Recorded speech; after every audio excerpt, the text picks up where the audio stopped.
بالله العظيم أن أحافظ مخلصا على النظام الجمهوري، وأن أحترم الدستور والقانون، وأن أرعى مصالح الشعب رعاية كاملة، وأن أحافظ على استقلال الوطن وسلامته. أدعو الله أن يوفقني في الوفاء به كي أختتم عطائي لمصر وشعبها بما يرضي الله والوطن وأبنائه. أيها الإخوة المواطنون، ستخرج مصر من الظروف الراهنة أقوى مما كانت عليه قبلها، أكثر ثقة وتماسكا واستقرارا. سيخرج منها شعبنا وهو أكثر وعيا بما يحقق مصالحه، وأكثر حرصا على عدم التفريط في مصيره.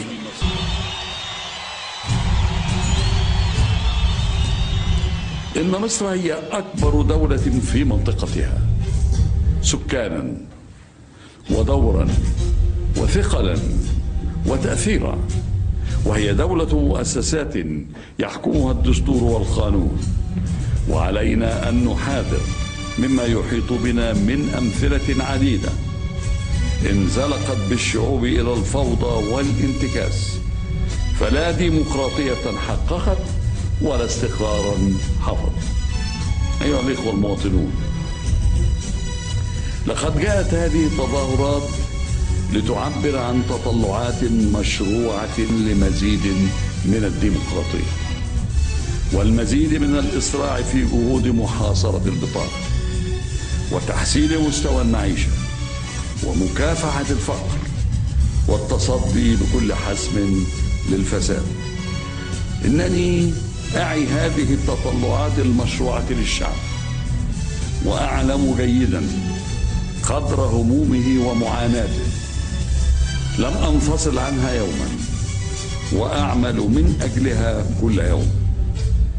لكن ما نواجهه من مشكلات وما نسعى إليه من أهداف لن يحققه اللجوء إلى العنف، ولن تصنعه الفوضى، وإنما يحققه ويصنعه الحوار الوطني والعمل المخلص الجاد.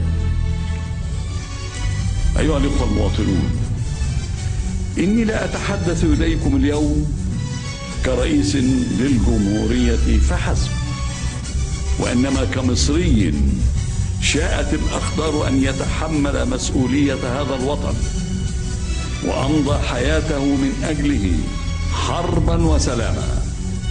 لقد اجتزنا معا من قبل أوقاتا صعبة تغلبنا عليها عندما واجهناها كأمة واحدة وشعب واحد.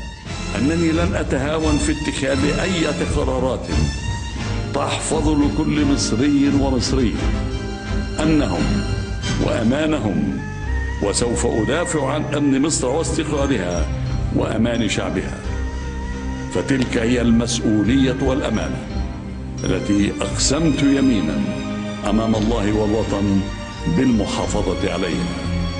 حافظ الله مصر وشعبها وسدد على الطريق خطاها.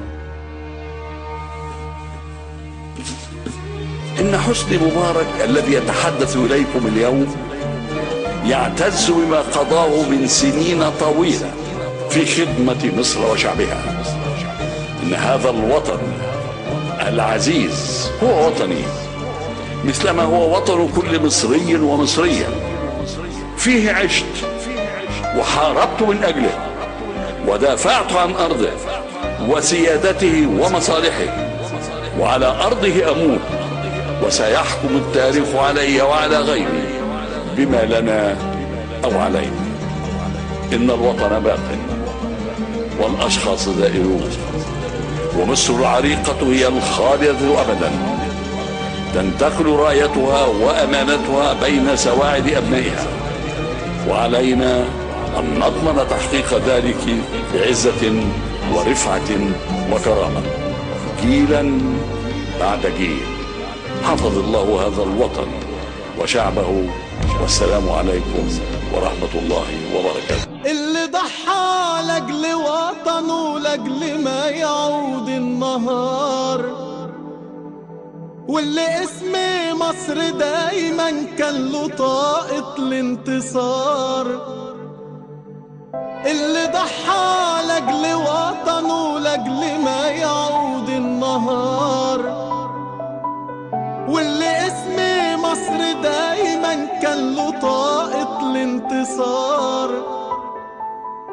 اللي حلمه حلمنا واللي فرحه فرحنا، اللي نهر النيل بيجري جوا دمه دمنا،